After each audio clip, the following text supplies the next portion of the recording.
High বন্ধুরা, আসসালামু আলাইকুম। সবাই কেমন আছেন? আশা করি অনেক ভালো আছেন। আমি শাকিল আবার হাজির হয়ে গেলাম আপনার মধ্যে ছোট্ট একটা ভিডিও নিয়ে। আজকে ভিডিওর টপিকটা হলো কীভাবে অল্প টাকায় একতলা ফাউন্ডেশন দিয়ে একতলা কমপ্লিট করবেন, তা নিয়ে রয়েছে বিস্তারিত। ভিডিওটা না টেনে দেখতে থাকুন খরচ সহকারে। আমি ভিডিওর লাস্টে অবশ্যই বলে দেবো। আর এই বিল্ডিংটার দৈর্ঘ্য হলো 30 ফুট, প্রস্থ হলো 30 ফুট। এখানে 4টি বেডরুম, 2টি টয়লেট, একটি কিচেন আর একটি ডাইনিং দেওয়া আছে।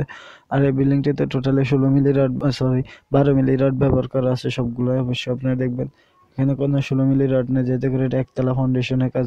আর এখানে রুমগুলোর সাইজ দেওয়া আছে 11 ফুট বাই 12 ফুট করে। এক একটা রুমের সাইজ দেওয়া আছে। সম্পূর্ণ রুম একই সাইজে করা। অবশ্যই আপনাদেরকে আমি ভিডিওটা পুরোটা দেখবেন, না টেনে ভিডিওটা পুরোটা দেখতে থাকুন, তাহলে অনেক কিছু শেখার আছে। আমি আপনাদেরকে অনেক কিছু বুঝিয়ে দেবো। এই দেখুন, কলমগুলোতে দেওয়া আছে 12 মিলি করে, 6টা করে মাঝখানেগুলোতে।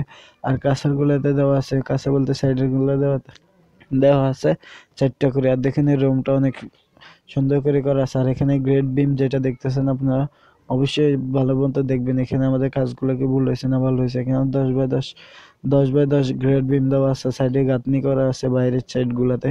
অবশ্যই আপনারা দেখবেন আপনাদের কাজগুলো কি কন্ট্রাক্টর বাইরে এভাবে ফিনিশিং দিয়ে করে না না করে। দেখুন আমাদের সাইডের কলমগুলোতে 4টা করে, মাঝখানেগুলোতে 6টা করে। টোটালি এই বিল্ডিংটা 16টা কলম দিয়ে করা। অবশ্যই আপনারা দেখতেছেন টোটালি এখানে 16টা কলম দিয়ে এই বিল্ডিংটা করা আছে। আর রিংগুলো বাঁধা আছে প্রতি 5 ইঞ্চি পর করে। আপনারা অবশ্যই বাঁধবেন।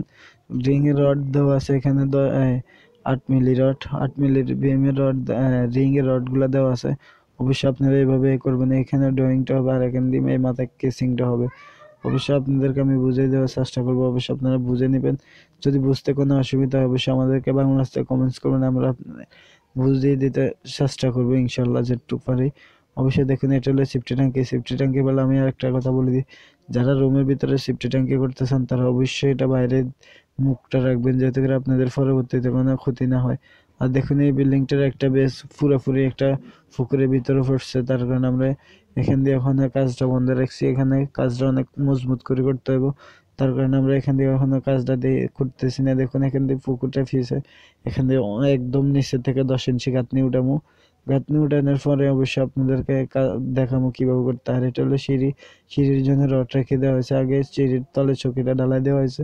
অবশ্যই আপনাদেরকে সিঁড়িটা ঢালাই দিতে হবে। আপনাদেরকে একটা ভিডিও দেবো। দেখতেছেন এখান দিয়ে দেখতেছেন একটা পুকুরের ভিতরে। অবশ্যই দেখবেন এইভাবে আপনার একদম তলার থেকে 10 ইঞ্চি গাঁথনি দিয়ে উঠাবেন, যাতে করে আপনার এটা কোনো ক্ষতি না হয়। আর এই বিল্ডিংটা আপনি কমপ্লিট করতে 10 লক্ষ টাকার ভিতরে কমপ্লিট হয়ে যাবে ইনশাল্লাহ। আর ভিডিওটা পুরো দেখার জন্য ধন্যবাদ জানাই। আজকে ভিডিও এখানে শেষ করছি। আসসালামু আলাইকুম ওয়া রাহমাতুল্লাহি ওয়া বারাকাতুহু।